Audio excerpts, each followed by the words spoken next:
Italijos dizaineriai Domenico Dolce ir Stefano Gabbana tvirtina, jog 2013 metų pavasariui-vasarui skirtą kolekciją įkvėpė Sicilijoje gaminamos tradicinės lėlės, prekybai gatvėse skirti vežimėliai ir keramikos dirbiniai.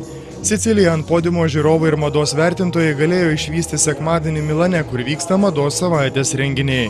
Dolce Gabbana mados namai romantiškai nusiteikusioms viduržemio gražuolėms siūlo A ir trapecijos formos sukneles. Spalvingų rūbų raštai vizualiai priminė garsiųjų Sicilijos gatvės teatrų lėlių apdarus bei tradicinius prekybai gatvėje skirtus vežimėlius, kurių ratai visada dekoruojami rankomis.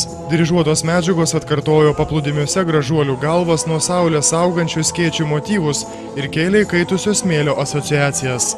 Dizaineriai kitam šiltajam sezonui siūlo įvairiausius audinius, pradedant linu ir širkštesnė medvilne bei baigiant organza ir šilku.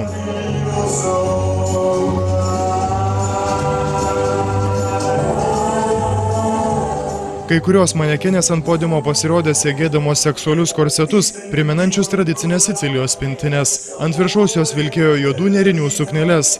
Dolce ir Gabbana naujausią kolekciją kūrė norėdami atskleisti žmogaus rankų darbo svarbą ir nenusakomą vertę.